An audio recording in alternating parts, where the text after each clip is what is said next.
አንድ ጊዜ አንድ ሰው ንስሐ ሊገባ ይፈልግና የሰራው ኃጢአት ከባድ ነበር እና አንድ መንደር ውስጥ ይገባል። አንድ አባት ያገኛል። ንስሐ ልገባ ነውና ሰው ገድዬ ነው የመጣሁት እንደዚህ ይላቸው። አረ ተማ ይቀር አይልም በልሂድ ብሎ ይሸኙታል።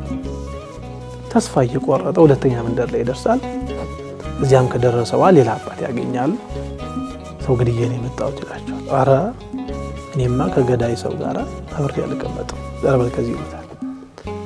አይ በቃኝ ከዚህ በኋላ ምንም ተስፋ የለኝም እንደውም ራሴን አጠፋለሁ እያለ ሲሄድ አንድ ዋርካ ስር የተቀመጡ አባት ያገኛል። አለፊያቸው ከሚሄድ እሺ ብሎ ንስሐቸው ጋር ሄደና አባቴ ወይ ንስሐ ልገባ ነው የፈለጉ ሰው ገድያለሁ። ቀላል አይደል። ግራ ገባው። ከሁለቱ አባቶች ያላገኘው ነገር ነው ያገኘው። እግዚአብሔር ይቅር እንዲል ትፈልጋለህ? አዎ በላ እቺ ብልቃጥ ያዝ ሂድና በዚች ውሃ ይዘናል። ግራ ገባው። በዚች ብልቃጥ እውነት እቺን ብልቃጥ ውሃ ሞልቻት በመጣ እግዚአብሔር ይቅር ይደኛል? አዎ እሺ ያለ በደስታ እየሮጠ መሄድ ጀመረ። በገባው መንደር ውስጥ ውሃ ቢፈልገው ኃይል ሁለተኛው መንደር ሄደ። ሶስተኛው መንደር እያለ በሙሉ አገሩን አካለለ። ውሃ የሚባል በዚህ ሀገር ላይ የለም። ለካ የኛ አባት ውሃ እንደሌለ ስለሚያውቁ ያቺን ብልቃጥ የሰጡበት ምክንያት ለዚያ ነበር። ከዚያ ቁጭ አለ አንድ ዛፍ ስር መሸበት። አይ በቃ እግዚአብሔር ይቅር ላይለኝ ነው ማለት ነው። እንዲያድርጌ እግዚአብሔርን አሳዝኜ ይሄን ሁሉ በደል ሰርቼ እንዲያድርጌ እያለ ኃጢአቱን እያሰበው ሲመጣ አይኖቹ እንባ ዘለላ መያዝ ጀመሩ። አየ ከአይኖቹ ጠብ እያሉ እዚያች ብልቃጥ ውስጥ ምን ሆን ጀመረች? ያቺ እንባ መምላት ጀመረች። አየ የኛ አባት የተሰጠችው ብልቃጥ በእንባው ከእግዚአብሔር ጋር ሆኖ ራሱን አይቶ ተጸጽቶ አልቅሶ ማን እንዲመረው ማድረግ ነው? እግዚአብሔር እንዲመረው ማድረግ ነበር። አይ እንባ እንዲሁ ዝም ብሎ አይመጣም። አንተ ኃጢአትን ስታስበው እሺ ተው ይሄን በተገላቢጦች መንገድ እንየው። ለምሳሌ ሰይጣን አንተ ብትራብ ጉዳዩ አይደለም። ለምን የሚያጠግብ አምላክ እንደምታመልክ ያውቃል። በነገራችን ላይ አንዱ ክርስቲያኖች በጣም ልብ ማለት ያለብን ብዙዎቻችን የሚፈተነን ጠላታችንን በቁጡ እናቀዋለን ብዬም አልገምትም። በእውነት ሰይጣን እኮ ብርሃናዊ መልአክ ነበር እኮ በዛ ክብር ላይ ሆኖ እኮ የሚጸልይ ሰው የሚያገኘውን ጸጋ ያውቃል። ንስሐ የሚገባ ሰው እንዴት ህይወት እንደሚያገኝ ያውቃል። በመንፈሳዊ ተግባራት እየጸና የሚሄድ ሰው ምን አይነት አክሊል እያገኘ እንደሚሄድ ያውቃል። ጠላት እንደዚህ ነው። አሁን እኛ ነው ያልከው ያለውት ጠላት እንዲህ መሆኑን እያወቀ አንድ ሰው ነው ንስሐ ለመግባት ለምን ወደ ኋላ ሚዳዳ ይመስላል? ጠላትን በአግባቡ ካለ መገንዘብ ምክንያቱ ጠላት አንተ ንስሐ ገብተ የምታገኘውን ጥቅም ስለሚያውቅ ንስሐ እንዳትገባ ምን ያደርጋል? የተለያየ መሰናክል ያመጣባል። አንተ ደግሞ ንስሐ ገብተ የምታገኘውን ጥቅም በማወቅ የጠላትን ሴራ ምን ማድረግ አለብህ? ማለፍ አለብህ። ህይወት እንድታገኝ አይደለ? እግዚአብሔር እንድታገኘው በንስሐ ቅድም ስላልን ማለት ነው። ስለዚህ ሰይጣን አየ ብትራብ ጉዳዩ አይደለም እንደምትጠግብ ያውቃል። ብትታመምም ጉዳዩ አይደለም እሱ እንደምትድን ያውቃል፣ እንደምትፈወስ ያውቃል። ምክንያቱም አንተ የምታመልከው አምላክ 38 ዓመት ሙሉ ባልጋ ላይ የተኛን ሰው አልጋን ተሸክመ ሂድ ብሎ የሚያስነሳ አምላክ እንደሆነ ያውቃል በትክክል። ትልቁ ነገር ሰይጣን ባንተ ህይወት ውስጥ የሚፈልገው ትልቁ ነገር አንተ ተስፋ እንድትቆርጥ ብቻ ነው። ምንድነው ያለው ቅዱስ ኤፍሬም? ሰይጣን ሁሉ ጊዜም ቢሆን የወደቁትን ሳይሆን ለውድቀታቸው ከሚነሱት ሰዎች ጋር ትግል ይገጥማል። የወደቁትንማ ምን ይፈልጋቸዋል? ኦሬዲ በእጅኮ ናቸው። ከውድቀታቸው በንስሐ ሊነሱ የሚፈልጉ ሰዎች፣ ኃጢአታቸውን የሚያስቡ ሰዎች እውነትም እግዚአብሔርን በድየዋለሁ ልሂድ ወለሱን ሊሉ እንደሚችሉት እንደዚያ እንደጠፋ ሰው ያሉትን ልጆች ላይነሱ ይፈታተናቸዋል። ስለዚህ አየህ አንዱ ይሄንን ስለሚያውቅ ተስፋ እንድትቆርጥ ነው የሚያደርግ። ስለዚህ ምን ያደርግብሃል? ተስፋ የምትቆርጥበትን ኃጢአቶች ውስጥ አብዝቶ ሰይጣን በዝሙት እኛን መጣል ይደሰትበታል። ለምን ካልከኝ እንደሆነ ዝሙት ድርጊታዊ ነው አይደለ? ህሊና ላይ እስከ ድርጊቱ ነው የሚያመጣው። እናንተ ለጸሎት በቆምክ ጊዜ ያን የዘማዊነትን ህይወትን ያመጣብህና ምን ያደርጋል? ተስፋ እንድትቆርጥ ያደርጋል። ደሞ አንተም ብሎ ጸሎተኛ ደሞ አንተም ብሎ እንደዚህ ይላል። አይ እኛ ቅድም ማሰብ ያልነው ያንን ማሰብ እኛ የምናስበው ለምንድን ነው? ወደ እግዚአብሔር አብልጦ ምን ለማለት ነው? ለመቅረብ ነው አይደል? ወደሱ ለመገስገስ ነው ኃጢያታችንን ማሰብ ያለብን ምንለው። ሰይጣን ደግሞ ኃጢያትን ስታስብ የሚያመጣብህ አንዱ ፈተና ደግሞ ምንድነው? አንተ እንዲሆን እንድትክር ፊት ትቆማለህ። እውነት አንተም ጸሎትን ሊሰማልን እያለ ተስፋ ያስቆርጣል ጭራሽ። በነገራችን ላይ ክርስቲያኖች በእኛና በሰይጣን መካከል አንዱ ያለው ትልቁ ልዩነት ምን መሰለ? ሰይጣን ተስፋ የለውም ግን ተስፋ አይቆርጥም። እኛ ተስፋ አለን ግን ደግሞ ተስፋ እንቆርጣለን። ምክንያቱም እዚህ ምድር ላይ ጊዜያዊ ሆነ ኑሮ ኖረን የማያልቀውን ተስፋ መንግስተ ሰማያትን ምን ኖርስ እኮ ነን እኛ። ግን በብዙ መንገድ ተስፋ ምን ቆርጠው እኛ ነን። ይኸው ጠላት ተስፋ የለውም ግን አንተን ለመጣል ሲል ተስፋ አይቆርጥም። እየደጋገመ መልኩን እየቀያየረ ነው ወደ አንተ የሚመጣው በፈተና ካየው። ስለዚህ ሁሉ ጊዜም ቢሆን እንዲህ ያሉ ድርጊቶችን ይዞብን ሊመጣ ይችላል ኃጢያትን ማሰብ ስንል። እኛ ታዲያ ኃጢያታችንን የምናስበው ወዴት ለመሄድ ነው? ወደ እግዚአብሔር በይቅርታ ውስጥ ለመገሰር። ስለዚህ ኃጢያትን ማሰብ ነው አንዱ። ሁለተኛው ቅድም እንዳል መጻፍ ነው። ከዚያ በኋላ ከንስሐ አባት ጋር ቀጠሮ መያዝ ነው። እነዚህ ቅድመ ንስሐዎች እንላቸዋለን። ይሄንን ሳናደርግ ሳንዘጋጅ እንመጣና አሁን አንዳንድ ሰው ከየት ጀምሮ የቱን መናገር እንዳለበት አያውቅም። አየ ከዛ ልክ ይመጣና በሳምንቱ ደውልና አባ እንደው የረሳሁት ነበር፣ እንደገና በሶስተኛው ቀን አባ ይሄን ረስቼ ነበር። ለምን አየ ቁጭ ብሎ ሲያስብ በዛ ሐሳብ ውስጥ ኃጢያቶቹን እያሰበ ለይቶ አላስቀመጣቸው። እንዲሁ ዝም ብሎ ድንግዝ ጊዜ መሆን ነገር አለ። ስለዚህ አንዱ ቅድመ ንስሐን በደንብ ማሰብ ያስፈልጋል። ሁለተኛው ድረ ንስሐ ነው። ድረ ንስሐ የምንለው ከንስሐ አባት ጋር ቀጠሮ ከተያዘ በኋላ መገናኘት ነው። ከዚህ በኋላ የጻፍነውን ያንን የለየነውን ደግሞ ኃጢያት መናዘዝ ነው። መናዘዝ ማለት አንዱ ሁላችንም ራስን መውቀስ ማለት ነው። መናዘዝ ማለት ራስን መውቀስ፣ የራስን ኃጢያት መመልከት። ቅዱስ ዮሐንስ አፈወርቅ ምንድነው የሚለው? ኃጢያትን በማሰብ አንተ ራስ ላይ ምን በል ፍረድ፣ ሰዎች አንተ ላይ ከመፍረዳቸው በፊት። እንደውም ብርሃነ ዓለም ቅዱስ ጳውሎስ ለቆሮንቶስ ክርስቲያኖች በጻፈላቸው በአንደኛ ቆሮንቶስ ምዕራፍ 11 ቁጥር 1 ላይ ምንድነው የሚለው? እኛ ራሳችን ኃጢያታችን ላይ ስላልፈረድን ተፈርዶብናል ያለው። ራሳችን ላይ ምን ስላላለ ስላልፈረድን ነው የተፈረደብን። አየና መናዘዝ ማለት ራስ ላይ መፍረድ ማለት ነው።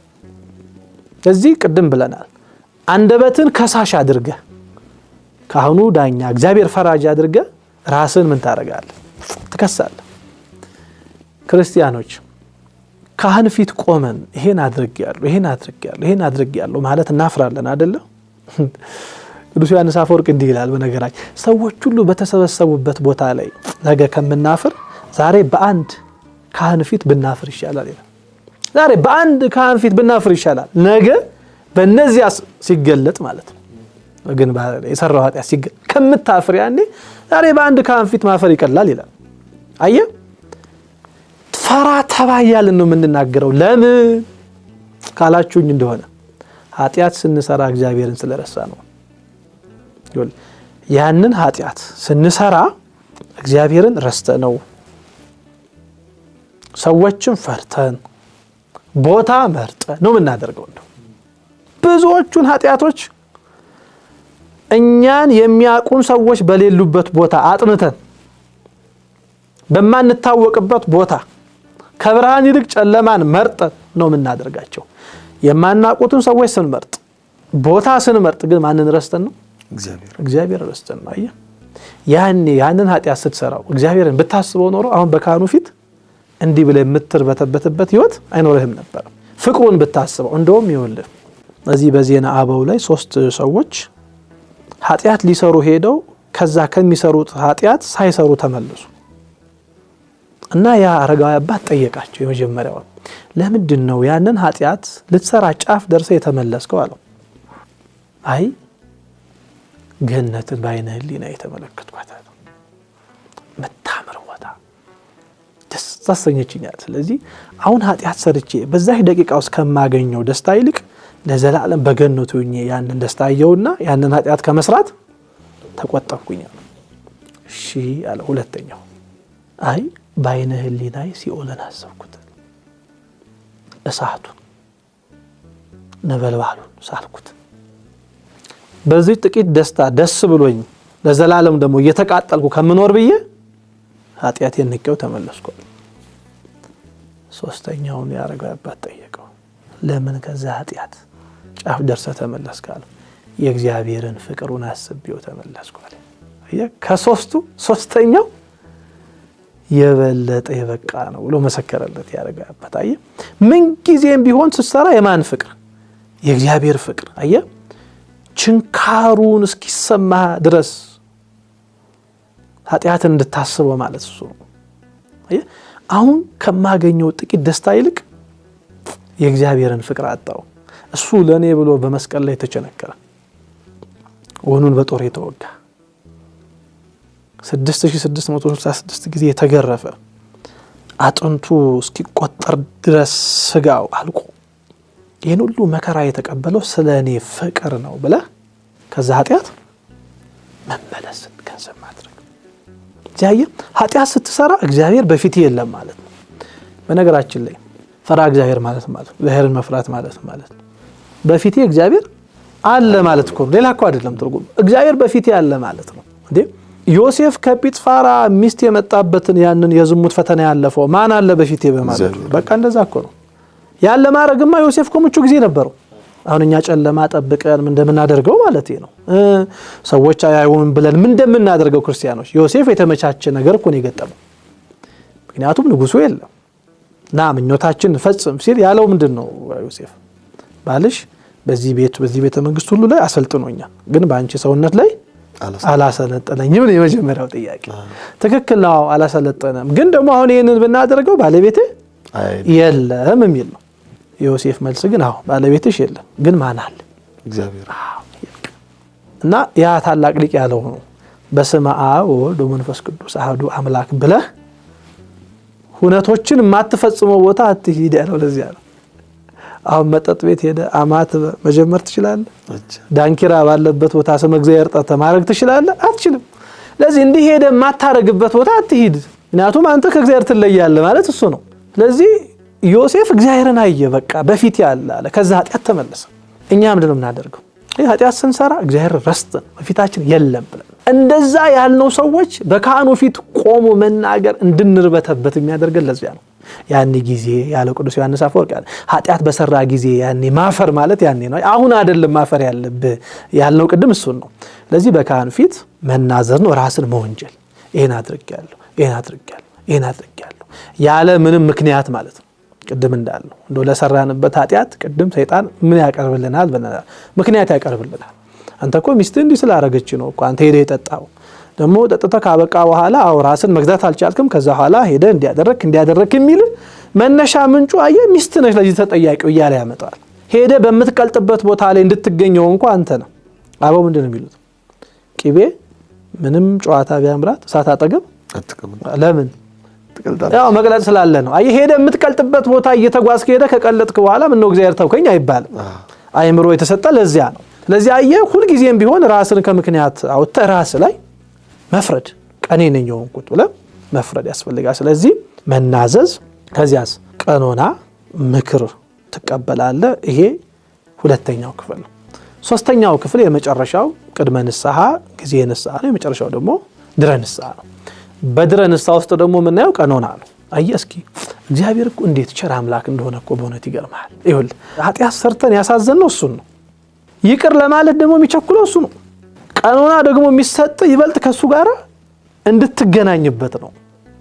አሁን በዓለም ላይ ሁሉ እኛ ኃጢአት መስራታችንን አንገልጽም ማለት ለሰው ኃጢአተኛ መሆናችንን አንገልጽም፣ ግን ሰዎችን በመክሰስ ደግሞ ዓለምን ማየት እንፈልጋለን። አሁን ብዙ ሰው ፍርድ ቤት ይቀርባል። ፍርድ ቤት የቀረቡት ከሳሽና ተከሳሽ ሁለቱ ሰዎች እውነቱ እኮ ያለው ማን ጋር? አንድ ሰው ጋር ነው። ግን የሚካሰሱ ለሰው አንደኛው ምን ብሏል ማለት ዋሽቷል። ምን ግልጽ እኮ ነው። ግን የዋሸው ሰው ጥሩ ጋቂ ከሆነ ጥሩ ተናጋሪ ከሆነ እውነት ያለውን ሰው በልጦ ሊያስፈርድበት ይችላል በዚህ ዓለም ፍርድ። አየህ ራሱን ከሳሽ አድርጎ የሚያሳይ የለም በዚህ ምድር ማንም ሰው ከሳሹን ነው የሚያየው። በንግግሩ በሚያቀርበው ነገር ከሳሹን ማሳየት ነው የሚፈልገው፣ ራሱን አያሳይም። የዚህ ዓለም ፍርድ እንደዚህ ነው። ወደ እግዚአብሔር ስትቀርብ ግን እንደዚህ አይደለም። የሚሰጥ ቀኖና ለጥፋትህ እንደሚቀራረብ ነው፣ ለጥፋትህ ተመጣጣኝ ነው ተብሎ አይደለም። የሚሰጥ ቀኖና ስግደት ሊሆን ይችላል። የሚሰጥ ቀኖና ጸሎት ሊሆን ይችላል። የሚሰጥ ቀኖና ምጽዋት ሊሆን ይችላል።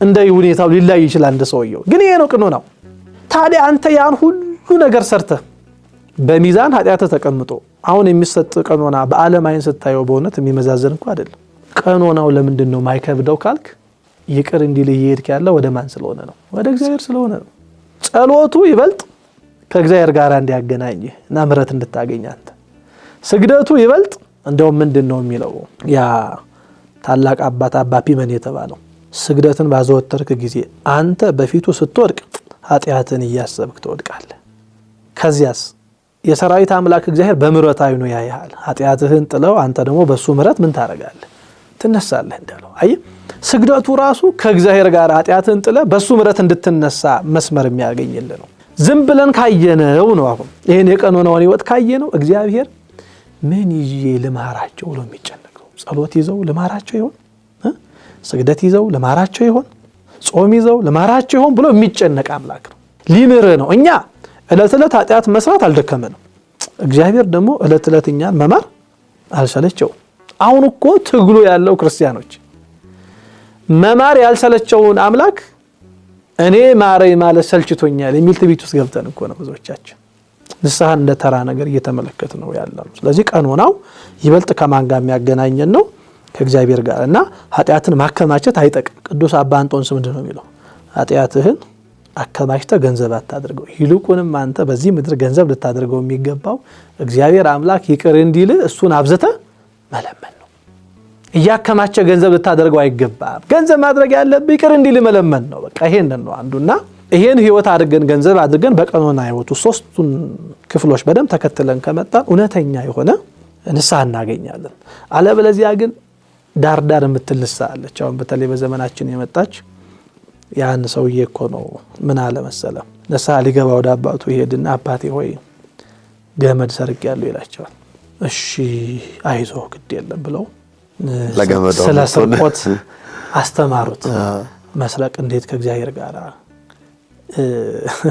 ከፍቅሩ የሚለየው እንደሆነ ከተዛዛቱም አንዱ አትስረቅ የሚል እንደሆነ አስተምረው ራስን ጠብቅ ብለው መከረው ሸኙት ቆየና በ15ኛው ቀን መጣ አባቴ ሆይ አሁንም እኮ እንደው ወደኩኝ ምን አጋጠመ ስርቆት ምን ገመድ ሰረቁ እንዲህ ያለ ለሶስት ጊዜ መጣና እኛ አባት መጨረሻ ተጠራጠሩት ሆነቱ እንዴ ግን እውነት ገመድ ብቻ ነው የሰረቁ አሉት አይ ገመዱ የታሰረበትን በሬ ነበር አላሉ እና እኛ በሬውን የሚያክለውን ያን ትልቁን ነገር አስቀምጠን ብዙዎቻችን ገመድ በመትመስል ነገር በንስሐ እግዚአብሔር ፊት መቅረብ እንፈልግ ሰዎች አለን ይሄ ትክክል አይደለም ሙሉ ንስሐ አይደለም እና ትንንሽ የምንላቸው ኃጢያቶች ናቸው አድርገው ትልልቆቹን የሚሰውት በነገራችን ላይ እንደ ሶሎሞን ያለው ምንድነው ወይናችን አበዋልና ጥቃቅን ቀበሮችን አጥምዱልኝ ነው እንዴ ትልልቁን አላለም ለምን ትንንሾቹ ናቸው እኮ ስርስር ገብተው ያንን ወይን ምን ያደረጉት የገዘገዙት